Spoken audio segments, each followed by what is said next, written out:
하나님 사랑, 스토리 메이커스. 오늘이 5월 15일, 5월의 딱 절반을 지났습니다. 5월의 특징이 뭐죠? 날이 많지 않습니까? 5월에는 어린이날도 있고 어버이날도 있고 오늘은 스승의 날입니다. 이 많은 날들이 어떤 의미가 있을까요? 5월은 사랑과 감사를 표현하는 달이다. 이렇게 말할 수 있지 않을까요? 근데 사랑과 감사가 충만하면 아무 문제가 없는데 이게 좀 부족하면 5월이 부담스럽다. 뭔 날이 이렇게 많냐? 돈 쓸 때도 많고 이런 고민을 하게 되는 것 같습니다. 오늘 말씀의 제목이 많은 죄사함, 많은 사랑입니다. 함께 이 말씀 묵상하면서 저희 심령에 감사와 사랑이 충만할 수 있기를 기도합니다. 누가복음 7장 47절이 요절인데요. 같이 한번 읽어보겠습니다. 시작. 이러므로 내가 네게 말하노니 그의 많은 죄가 사하여 줬도다. 이는 그의 사랑함이 많음이라. 사함을 받은 일이 적은 자는 적게 사랑하느니라. 기도하겠습니다. 사랑이 많으신 하나님 아버지, 이 시간 주의 생명의 말씀을 저희 심령에 충만히 허락하여 주시옵소서. 저에게 들을 길을 허락해 주시고 주의 성령께서 친히 역사하여 주시옵기를 기도합니다. 예수님의 이름으로 기도합니다. 개혁주의 3대 신앙 고백서 중에 우리가 잘 아는 하이델베르크 교리문답이 있습니다. 근데 이 교리문답은 1부, 2부, 3부 크게 3개로 나누어져 있습니다. 1부의 제목이 우리의 죄와 비참함에 관해서입니다. 그리고 2부는 우리의 구속에 관해서입니다. 그리고 3부는 이렇게 비참한 죄 가운데서 구원받은 성도가 구원받은 이후에 어떠한 삶을 살아야 하는가에 대해서 다루고 있는 장인데, 바로 이 3부의 장의 제목은 우리의 감사에 관하여입니다. 이 제목이 주는 의미가 크다고 생각합니다. 구원받은 이후 신자는 무엇으로 사는가? 감사로 산다. 감사가 그 모든 신앙생활의 원동력이고 동기가 된다는 것을 말해주고 있습니다. 우리가 얼마나 주님께 감사하고 또 주님을 사랑하고 있느냐, 이것이 바로 다시 거꾸로 되돌아가면 우리를 향한 예수님의 구원, 그 죄사함의 은혜가 얼마나 큰가, 그리고 우리가 얼마나 주님 앞에서 비참한 할 말 없는 죄인인가와 곧바로 직결되어 있다라는 것을 말해주고 있습니다. 오늘 말씀을 통해서 우리가 얼마나 많은 죄사함을 받은 자인지, 얼마나 큰 은혜를 입은 자인지 깨닫고, 그래서 주님을 더욱더 사랑하는 사람들이 될 수 있기를 기도합니다. 36절을 보십시오. 한 바리새인이 예수님을 자신의 집에 초대했습니다. 그의 이름은 예수님의 수제자인 베드로의 이름과 똑같은 시몬이었습니다. 근데 바리새인이 웬일로 예수님을 자기 집에 초대를 했을까요? 지난주 원수를 사랑하라 말씀에서 큰 은혜를 받았던 거 아닐까요?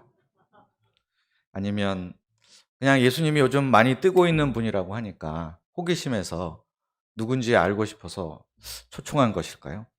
어찌 되었든지 간에 바리새인 시몬은 예수님을 자기 집에 초청을 했고 예수님은 그 초청에 기꺼이 응하셨습니다.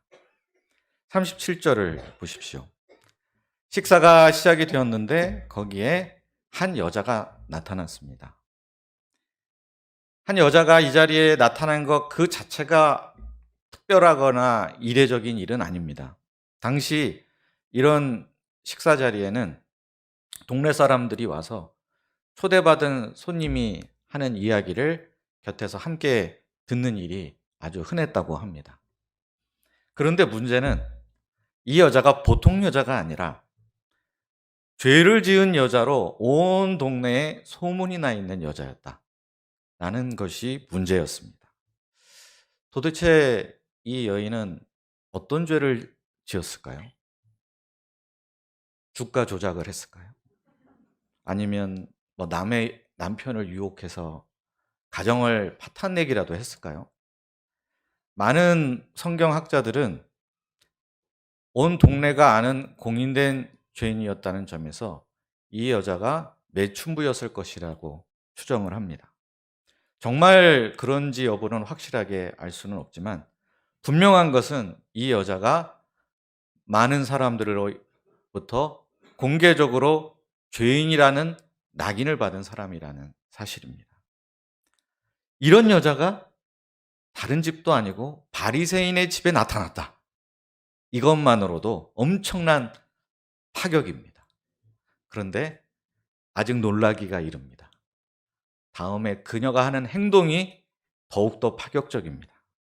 38절을 보십시오. 38절 같이 한번 읽어보겠습니다. 시작. 예수의 뒤로 그 발 곁에 서서 울며 눈물로 그 발을 적시고 자기 머리털로 닦고 그 발에 입 맞추고 향유를 부으니. 당시 유대인들은 특별한 식사를 할 때는 오늘날과 달리 옆으로 누워서 식사를 했습니다. 식탁이 좀 낮은 식탁이었고요. 거기에 이렇게 옆으로 비스듬히 이렇게 누워가지고 팔을 괸 다음에 머리는 식탁 쪽을 향하고 발은 이렇게 뒤쪽을 향한 그런 자세로 식사를 했습니다. 이런 그림을 그리고 계셔야 오늘 이 여인의 행동이 어떤 행동이었는지 구체적으로 그려질 수가 있습니다. 여자는 이렇게 비스듬히 누워 계신 예수님 뒤로 돌아 들어갔습니다. 그리고 그 발 곁에 섰습니다. 그 자리에 있던 많은 사람들이 도대체 저 여자가 뭘 하려고 저기에 가서 서 있나 하면서 숨죽인 채 지켜보고 있었을 것입니다. 그런데 그때 이 여자는 뭔가 감정에 크게 북받친 사람처럼 갑자기 펑펑 눈물을 쏟기 시작했습니다.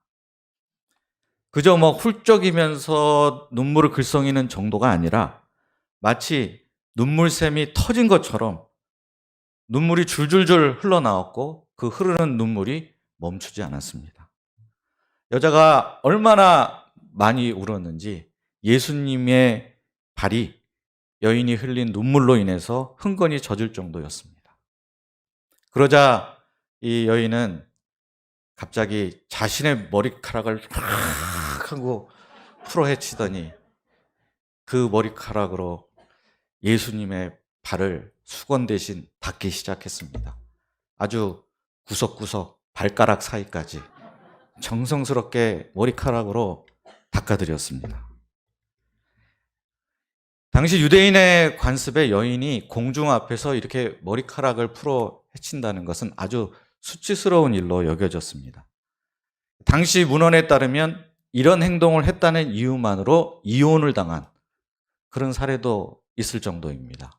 왜냐하면 남자들 앞에서 이렇게 머리카락을 풀어 헤치는 것이 그 남자를 유혹하는 행동으로 해석했기 때문이라고 합니다.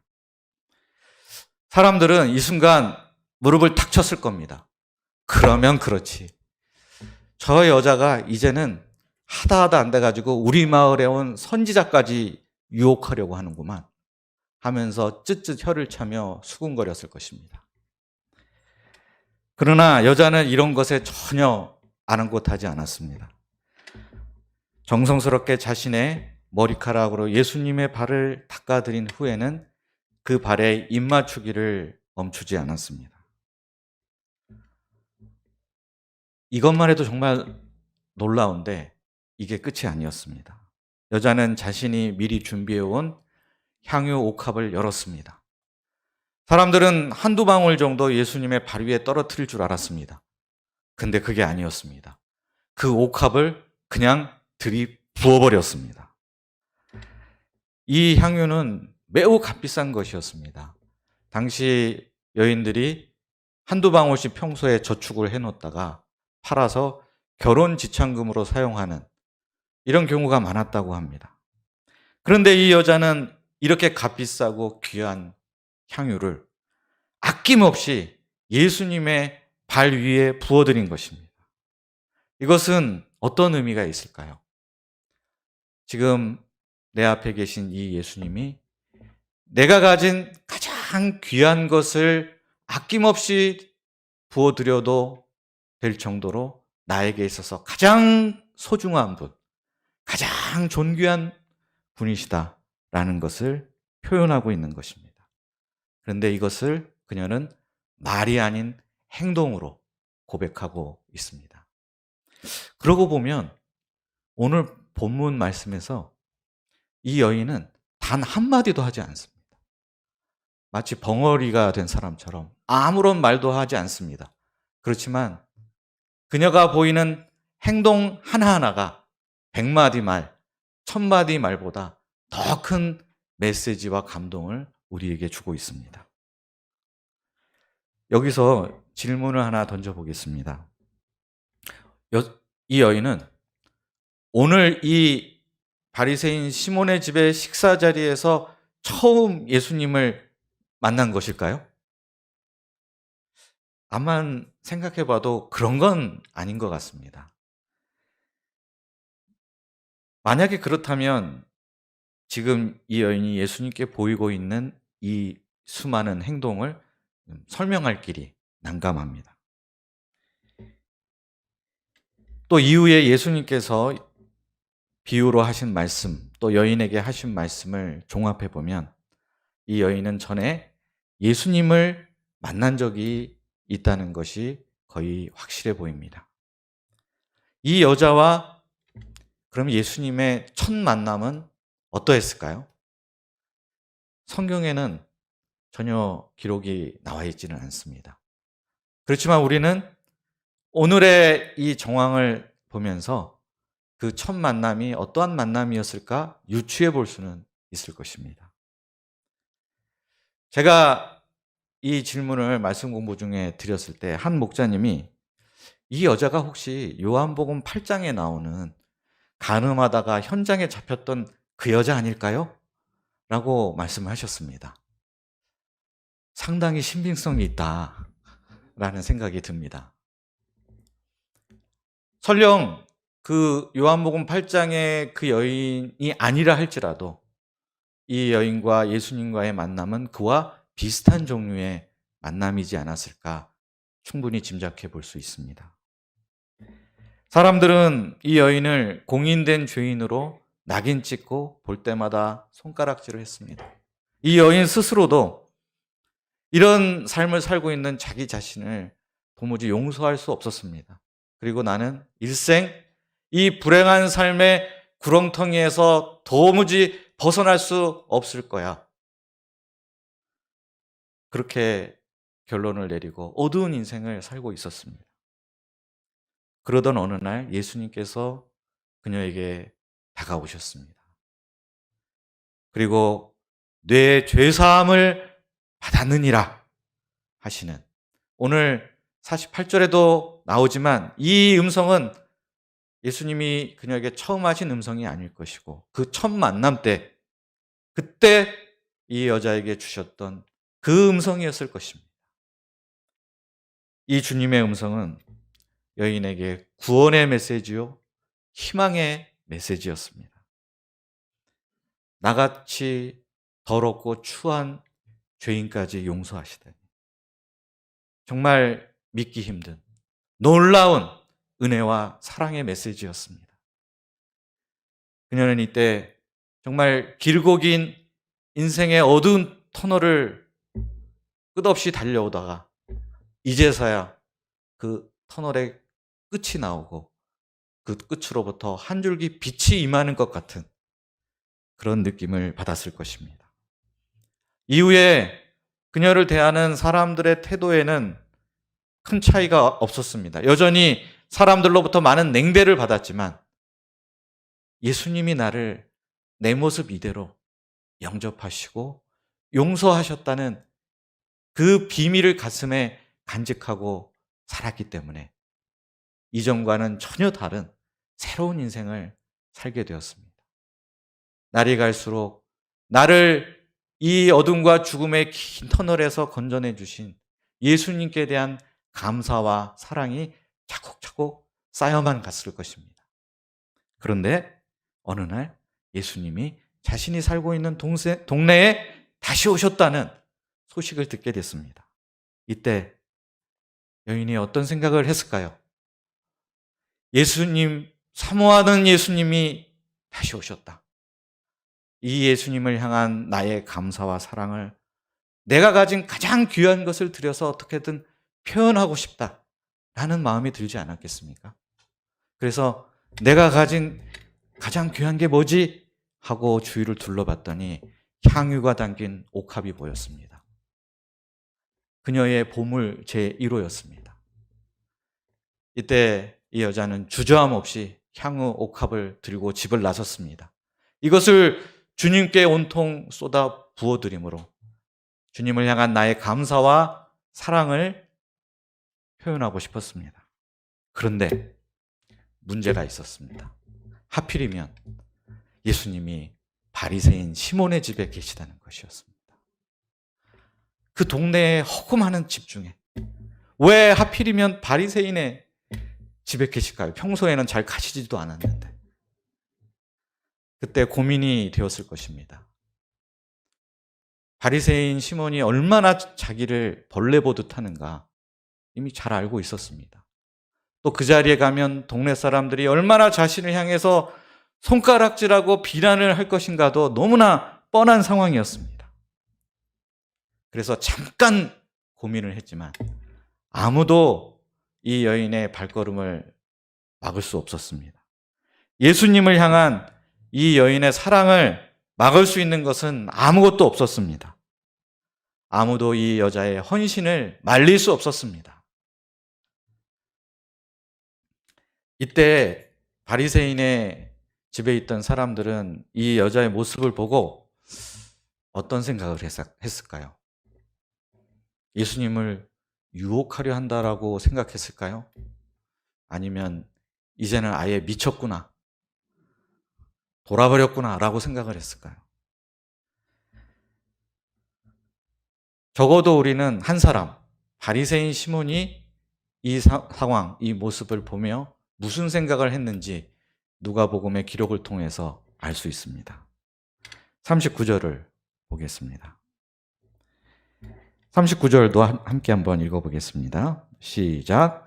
예수를 청한 바리새인이 그것을 보고 마음에 이르되 이 사람이 만일 선지자라면 자기를 만지는 이 여자가 누구며 어떠한 자 곧 죄인인 줄 알았으리라 하거늘. 시몬은 속으로 이렇게 생각을 했습니다. 만약 예수님이 선지자라면 자기를 만지고 있는 이 여자가 어떤 여자인 줄을 알았을 텐데. 이 말이 무슨 뜻일까요? 제가 고등학교 때 성문 종합 영문법에서 배우기를 가정법 과거는 현재 사실의 반대라고 배웠습니다. 딱 여기에 들어맞는 상황입니다. 가정법 과거는 현대 사실의 반대. 즉, 시몬의 말은 예수님이 선지자일 리가 없다라는 뜻입니다. 예수님이 정말 선지자시라면 저 여자가 어떤 여자인지, 어떠한 죄인인지를 다 아셨을 것이고, 그렇다면 여자가 와서 이런 행동을 했을 때 가만히 있으셨을 리가 없다. 막 발로 차면서 여인을 저리 가! 당연히 이렇게 하셨을 텐데 그런 행동을 하지 않는 것을 보니 선지자가 아니다 라는 결론을 내린 것입니다. 그런데 정말 예수님이 모르셨나요? 그렇지 않습니다. 예수님은 이미 과거에 그 여인을 한번 만나신 적이 분명히 있으실 것이고 그 여인의 과거와 현재 모든 것을 다 꿰뚫어 보고 계셨습니다. 그뿐만 아니라 바리새인 시몬이 말도 하지도 않았는데 무슨 생각을 하고 있는지까지 또 다 알고 계셨습니다. 그러면 이 정도면 바리새인 시몬의 기준에서도 진짜 선지자가 맞는 것 아닐까요? 시몬의 마음을 읽으신 예수님은 그에게 아주 짧은 비유 한 가지를 들려주십니다. 41절과 42절입니다. 함께 읽어보도록 하겠습니다. 시작. 이르시되 빚 주는 사람에게 빚진 자가 둘 있어 하나는 500데나리온을 줬고 하나는 50데나리온을 줬는데 갚을 것이 없으므로 둘 다 탕감하여 주었으니 둘 중에 누가 그를 더 사랑하겠느냐. 두 사람이 있는데 한 사람은 500데나리온, 한 사람은 50데나리온의 빚을 같은 사람에게서 빌렸습니다. 그런데 이 차이를 보면 50과 500, 딱 10배 차이가 납니다. 상당히 큰 차이가 있습니다. 근데 두 사람 전부 빚을 갚을 능력이 없었습니다. 이것을 보고 돈을 빌려준 사람이 불쌍히 여겨서 이 두 사람 모두의 빚을 전부 다 탕감을 해 주었습니다. 그때 어떤 사람이 더 빚을 탕감해 준 사람에게 사랑을 표현하겠는가라고 예수님이 질문하고 계신 겁니다.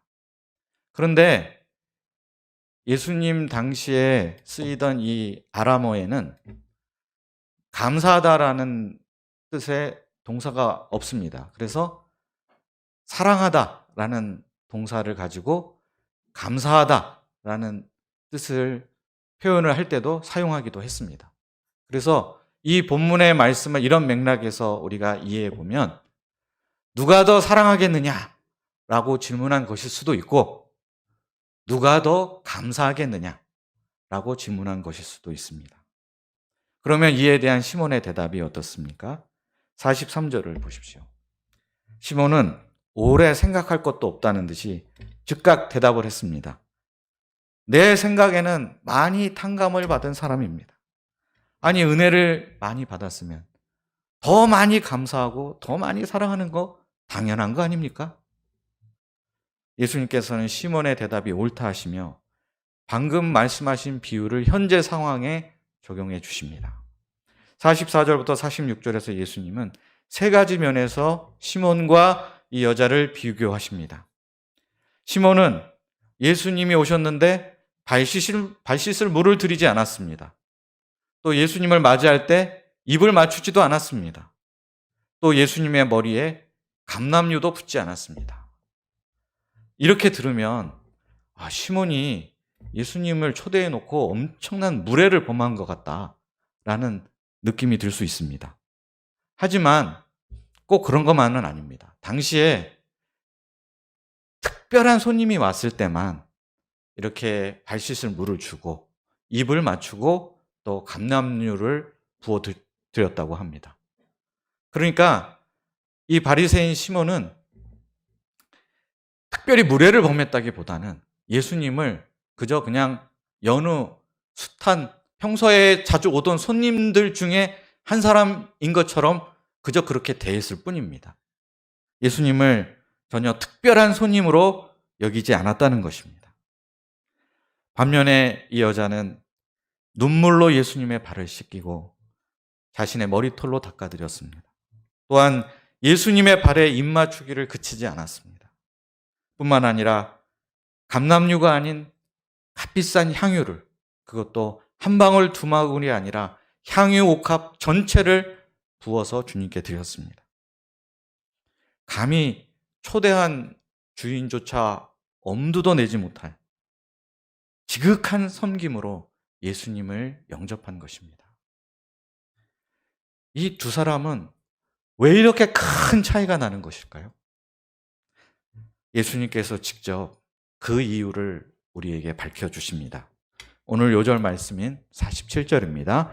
같이 한 목소리로 읽어보겠습니다. 시작. 이러므로 내가 내게 말하노니 그의 많은 죄가 사하여 줬도다. 이는 그의 사랑함이 많음이라. 사함을 받은 일이 적은 자는 적게 사랑하느니라.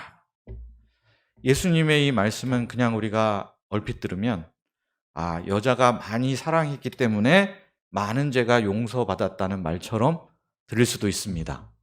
그런데 결코 그런 뜻이 아닙니다. 여기서 사용된 이는 이라는 접속사는 원인이 아니라 결과를 나타내는 접속사입니다. 즉, 이 여자가 하고 있는 사랑의 행동은 죄사함의 근거가 되는 것이 아니라 죄사함의 결과인 것입니다. 그녀는 자신의 많은 죄가 이미 사함을 받았기 때문에 그래서 예수님을 많이 사랑하고 있는 것입니다. 반면에 용서함을 받은 것이 적은 사람은 적게 사랑합니다. 바리새인 시몬이 바로 그런 사람입니다. 시몬은 빚진 것도 별로 없고 그러므로 당연히 탕감받을 일도 없는 사람입니다. 예수님의 죄사함의 은혜를 알지 못하는 사람입니다. 그러니 예수님께 감사할 것도 없었습니다. 도리어 시몬은 내가 예수님을 집에 초대했으니까 예수님이 나한테 감사를 해야 된다 라고 생각을 했을 것입니다. 나는 다른 바리새인과 달라. 나는 얼마나 관대한지. 다른 바리새인들이 다 미워하고 싫어하는 예수님까지도 이렇게 집에 초청할 정도로 호의를 베풀었으니 이 정도면 충분한 것 아닌가 이렇게 생각을 했을 것입니다. 그런데 예수님께서 웬 감람류 타령, 웬 발 씻을 물 타령을 하시는가 하면서 황당하게 여겼을 것입니다. 오늘 말씀에 나오는 한 여자와 바리새인 시몬처럼 교회 안에도 대조되는 두 사람이 있습니다. 많이 사함을 받은 사람이 있고 적게 사함을 받은 사람이 있습니다. 그리고 그 둘은 예수님을 얼마나 사랑하느냐, 예수님께 대하여 얼마나 감사하느냐는 그 차이로 결국에는 나타날 수밖에 없습니다. 적게 사함을 받은 사람은 예수님을 뜨겁게 사랑하지 않습니다. 사함받은 것이 적기 때문에 그냥 적당히 부담이 되지 않는 정도로만 사랑합니다. 그냥 내가 원하는 것을 얻는데 방해되지 않은 정도로만 신앙생활을 하려고 합니다. 인생에서 신앙은 옵션이고 내 자신의 목표를 이루기 위한 수단과 도구일 뿐입니다. 그래서 예수님을 향해서 자신의 가장 귀한 것을 드려본 적이 없습니다. 전적인 헌신을 해본 적이 한 번도 없습니다. 주위에서 오늘 본문에 나오는 향유 부은 여인처럼 주님을 향해서 모든 것을 드려, 가장 귀한 것을 드려 헌신하는 사람을 보면 왜 저러지? 왜 저렇게 살지? 도저히 이해가 안 되네 라는 생각을 하게 됩니다. 동시에 자기는 쥐꼬리만한 헌신을 해놓고도 대단히 큰 헌신을 했다라는 착각에 빠집니다. 왜냐하면 마음속에 감사도 없고 사랑도 없는데 마음을 비틀고 쥐어짜내서 겨우겨우 한 헌신이기 때문에 내가 이 헌신을 하기까지 얼마나 힘들었는데 라는 생각을 하면서 자기가 굉장히 큰 헌신을 했다는 착각에 빠집니다. 그런데 난 이렇게 힘들게 큰 헌신을 했는데 왜 사람들이 알아주지 않지? 왜 하나님은 나를 축복해 주지 않지? 하면서 늘 불평, 불만을 입에 달고 살아갑니다. 제가 왜 이렇게 깊이 이해할 수 있을까요?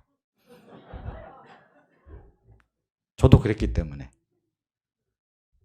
너무나 이런 심리를 잘 이해하고 있습니다. 반면에 많이 사함을 받은 사람은 내가 주님으로부터 얼마나 큰 은혜를 입은 사람인가를 아는 사람입니다. 머리로만 아는 것이 아니라 가슴으로 아는 사람입니다.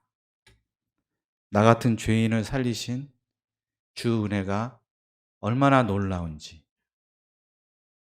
찬송가 Amazing Grace, 나 같은 죄인 살리신 찬송을 듣고 부를 때마다 이 가사는 나의 이야기다. 남의 얘기가 아닌 내 이야기며 나의 고백이라는 생각을 가지고 부릅니다. 이 추한 죄를 용서하시고 정결케 하신 주님의 은혜가 얼마나 큰지 압니다. 이런 사람은 예수님의 그 십자가의 희생, 그 사랑이 너무 감격스러워서 예수님을 뜨겁게 사랑하지 않을 수가 없습니다. 일생 다 갚아도 못 갚을 그 죄의 빛을 우리 주님으로부터 일순간에 다 탕감을 받았는데 다른 그 무엇이 아깝겠습니까? 죽었던 나를 살리신 주님 앞에 어떻게 향유를 부어드리지 않을 수가 있겠습니까? 그저 주님 발 앞에 엎드려서 이렇게 저에게 주님을 향한 나의 감사와 사랑을 표현할 수 있는 기회를 주신 것 자체가 감사합니다. 라고 고백할 뿐입니다. 내가 무슨 대단한 일을 하고 있다고 생각하지 않습니다. 나는 이렇게 하지 않을 수 없기 때문에 이렇게 주님 앞에 향유를 드릴 수밖에 없다라고 생각할 뿐입니다. 이때 주위 사람들이 다 막 놀랄 것입니다. 아니, 어떻게 이렇게 대단한 헌신을 할 수 있습니까? 어떻게 당신은 주님과 복음을 위해서 이런 큰 희생을 하셨습니까? 정말 위대한 분이네요. 라고 말할 때 이런 사람은 고개를 젓습니다. 아니요. 나는 단 한 번도 그렇게 생각해 본 적이 없습니다. 예수님께서 내게 베푸신 그 은혜와 사랑에 비하면 제가 주님께 드리고 있는 이 헌신은 너무나 초라하고 보잘것이 없을 뿐입니다. 겨우 이것밖에는, 겨우 향유 옥합으로 밖에는 주님께 대한 감사와 사랑을 표현할 길이 없는 것이 안타깝고 죄송스러울 뿐입니다. 라고 고백합니다. 사도행전에 보면 또 서신서에 보면 사도 바울의 헌신이 정말 눈물겹습니다. 바울은 이방인에게 복음 전하기 위해서 옥에 갇힌 적도 여러 번이고 매를 맞기도 하고 여러 번 죽을 고비를 넘기기도 했습니다. 이런 외적 고난만 있었던 것은 아닙니다. 그는 고린도 후서에서 내가 여러 교회를 위한 염려로 마음이 눌린다 라는 고백을 하고 있습니다. 양들을 생각하면서 실족한 사람들에 대한 애타는 심정 때문에 그는 날마다 마음이 눌리는 삶을 살았습니다. 그가 왜 이렇게 살았을까요? 왜 그렇게 자신의 삶을 활활 불태워서 주님께 헌신하는 삶을 살았습니까? 바울은 그것에 대해서 이렇게 스스로 고백하고 있습니다. 고린도전서 15장 10절을 함께 읽어보도록 하겠습니다. 다음 넘겨주세요. 15장 10절 같이 한번 읽겠습니다. 시작. 그러나 내가 나된 것은 하나님의 은혜로 된 것이니 내게 주신 그의 은혜가 헛되지 아니하여 내가 모든 사도보다 더 많이 수고하였으나 내가 한 것이 아니요 오직 나와 함께 하신 하나님의 은혜로라. 내가 한 것이 아니다 라고 말합니다. 내가 아니요 오직 나와 함께 하신 하나님의 은혜로다. 그렇습니다. 하나님의 은혜 때문이었습니다. 지독한 교만에 사로잡혀서 하나님의 원수로 살다가 심판받을 수밖에 없었던 지독한 죄인이었던 자신을 하나님이 긍휼히 여겨주시고 그의 모든 죄를 용서하셨고 그뿐만 아니라 이방인의 사도나는 분에 넘치는 은혜의 직분을 허락하신 것에 너무나 감사하여서 그 은혜를 주신 주님을 너무나 사랑하기 때문에 그런 헌신된 삶을 살 수밖에는 없었습니다. 내게 주신 그분의 은혜를 헛되이 하지 않겠다. 바로 그 마음이 그의 일생을 지배했던 것입니다. 이런 사람은 사도 바울만 있는 것은 아닙니다. 미국 미시시피의 대부호의 딸로서 얼마든지 공주처럼 살 수 있었던 사라베리 선교사님은 왜 광주의 단칸방에서 연탄불을 갈면서 한국의 대학생들에게 성경 가르치는 일에 헌신하는 삶을 결심하시게 되셨을까요? 왜 우리 모임의 수많은 선교사님들은 언어도 문화도 잘 모르는 낯선 타국에 맨몸으로 나가서 그 숱한 고생을 하시며 선교 사역을 감당하고 계실까요? 왜 수많은 목자님들이 더 편안하고 안락한 삶, 더 풍요로운 삶을 누릴 수 있는 기회들을 스스로 포기하고 한 영혼을 구원하고 주님의 몸된 교회를 섬기는 일에 이토록 헌신하고 계실까요? 우리만 그런 것은 아닙니다.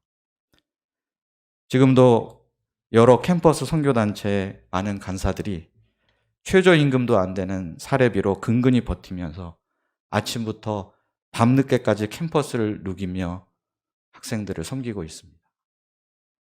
저와 친분이 있는 한 목사님은 밤에는 편의점 알바를 하면서 가출 청소년들을 돕고 섬기는 사역을 하고 있습니다.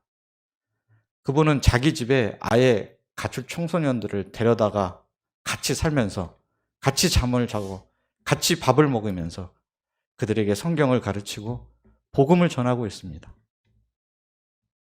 저는 그분의 삶을 볼 때마다 너무 감동을 받고 한편으로는 너무 부끄럽다는 생각을 합니다. 그러면서 한편으로는 어떻게 이렇게 살 수 있지? 이게 가능할까? 라는 생각이 들 정도입니다. 도대체 왜 이러는 것일까요? 왜 아무도 이들을 말릴 수 없는 것입니까? 다른 이유가 없습니다. 예수님으로부터 받은 죄사함의 은혜가 너무나 크기 때문입니다. 그 은혜가 너무 크기 때문에 바리새인 시몬과 같은 주위 사람들로부터 너 미친 거 아니냐? 제정신이 박혀 있는 거냐? 바보냐? 라는 소리를 들어가면서도 내 삶의 가장 귀한 것, 향유 옥합을 주님께 드려서 주님을 사랑하고 주님을 섬기고자 할 뿐입니다. 우리는 오늘 이야기 속에서 누구와 닮아 있는 것 같습니까? 향유를 주님께 부은 여자와 닮아 있습니까? 아니면 바리새인 시몬과 더 닮아 있습니까? 정직하게 우리 자신의 모습을 돌아볼 필요가 있습니다. 우리는 예수님을 믿음으로써 그 믿음으로써 죄사함 받는다는 것을 잘 알고 있습니다. 그런데 한 걸음 더 나가서 예수님을 사랑하고 예수님께 대한 감사를 드림으로써 우리가 죄사함 받았다는 사실을 증명해야 된다는 사실은 애써 간구하고 있는 것은 아닐까요? 믿음으로 용서받게 된 우리가 과연 그 큰 죄를 용서받은 만큼 예수님을 뜨겁게 사랑하고 있습니까?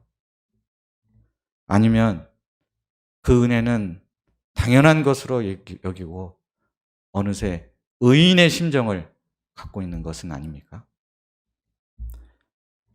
우리가 있을 자리가 어디입니까? 우리가 있을 자리는 바리새인 시몬이 앉아있는 잔치의 상석, 의인의 자리가 결코 아닙니다. 그 자리는 우리가 갈 자리가 아닙니다. 우리가 있을 자리는 예수님의 발 아래 용서받은 죄인이 서 있을 자리, 바로 그 자리가 우리가 있어야 될 자리입니다. 주님이 주신 죄사함의 은혜에 감격해 눈물 흘리는 자리. 남들이 어떻게 생각하든 나의 향유 옥합을 깨서 주님께 부어드리는 그 예수님의 발치, 그곳이 바로 우리가 있어야 할 자리인 줄 믿습니다. 이제 우리가 제자리 찾기 운동을 좀 해야 될 것 같습니다.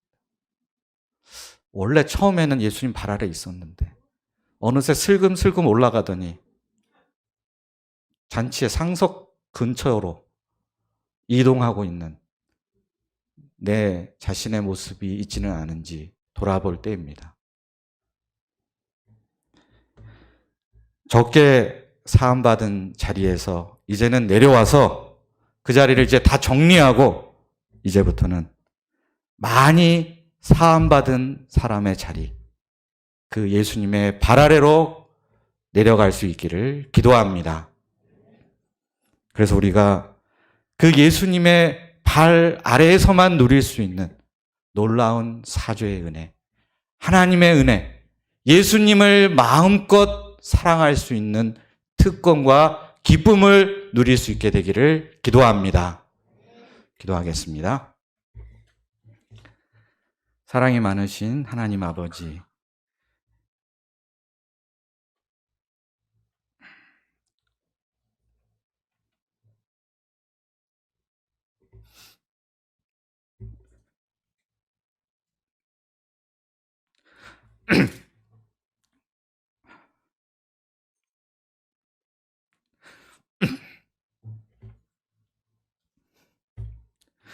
죄로 인해 죽을 수밖에 없던 정말 소망 없는 죄인인 저희를 용서하시고 큰 은혜를 주신 주님의 그 은혜와 사랑에 감사를 드립니다.